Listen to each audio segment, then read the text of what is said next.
हर साल की तरह इस बार भी मई के पहले सोमवार को न्यूयॉर्क में मेट गाला का आयोजन हुआ। फैशन की दुनिया का ऑस्कर कहे जाने वाले इस कार्यक्रम में दुनिया भर के नामचीन हस्तियों ने शिरकत की और फैशन में अपने रुझान को दर्शाया। इस बार का विषय था super fine tailoring black style. ये दरअसल अमेरिका में अश्वेत समुदाय के पुरुषों में परिधान के चुनाव को रेखांकित करता है। 17वीं शताब्दी में जब अश्वेतों को दास व्यापार या स्लेव ट्रेड के जरिए अमेरिका लाया गया तो उनमें फैशनेबल या सजे धजे रहने की परंपरा उभरी। ये उसी समुदाय का गुलामी के खिलाफ प्रतिरोध का एक शांतिपूर्ण मगर सशक्त तरीका था। इस वर्ष मेट गाला उसी विरोध की भावना को समर्पित रहा। अंतर्राष्ट्रीय सितारों के बीच भारत से कियारा आडवाणी, प्रियंका चोपड़ा, मनीष मल्होत्रा और दिलजीत दोसांझ रेड कार्पेट पर नजर आए। मगर यह आयोजन निसंदेह शाहरुख खान के नाम रहा, जो मेट गाला में शामिल होने वाले पहले भारतीय पुरुष अभिनेता बन गए।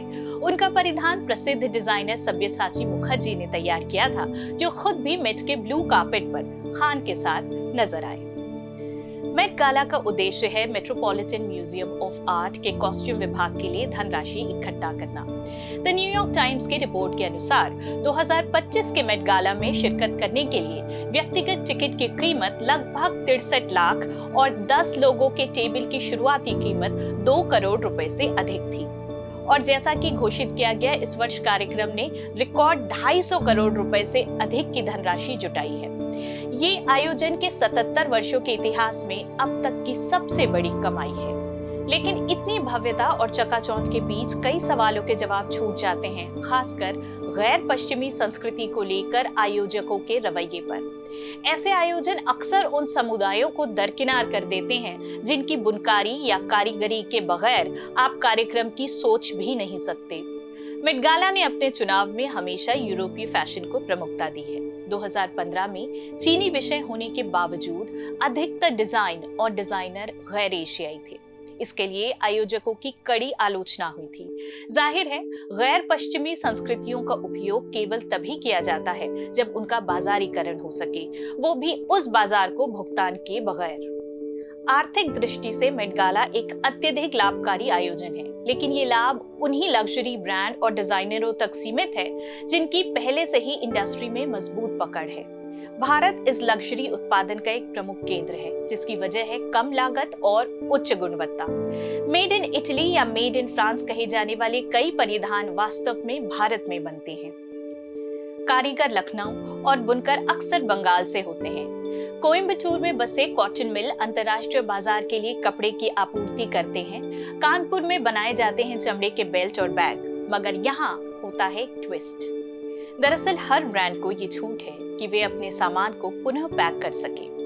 यूरोप में किया गया अंतिम टांका उन्हें मेड इन इटली या मेड इन फ्रांस टैग लगाने का वैध अधिकार देता है, जिससे उनकी कीमत बढ़ जाती है। मगर जो असल शिल्पकला भारतीय हाथों से होती है, उसे उपभोक्ता नहीं जान पाते।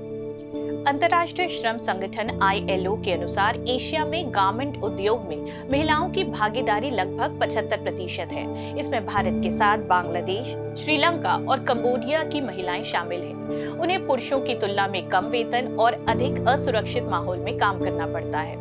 24 अप्रैल 2013 को बांग्लादेश में हुए राना प्लाजा त्रासदी शायद आपको याद हो।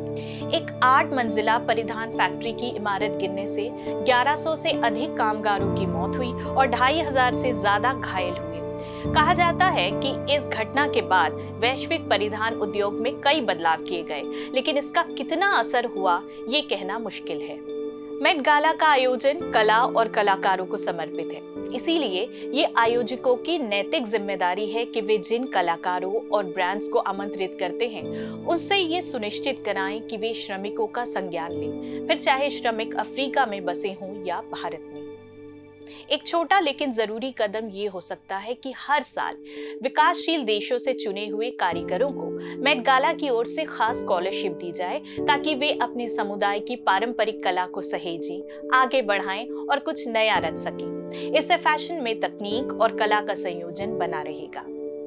और हाँ, ये जिम्मेदारी हमारे भारतीय कलाकारों की भी है, जो सोशल मीडिया में अगले 15 दिन तक इसे भुनाते रहते हैं। उनका केवल एक पोस्ट भारतीय दस्तकारों को दुनिया के सामने ला सकता है, वो भी पूरे सम्मान के साथ। वर्ल्ड व्यू में आज के लिए इतना ही। अगली बार फिर मुलाकात होगी आपसे, तब तक के लिए इजाजत दीजिए। नमस्कार।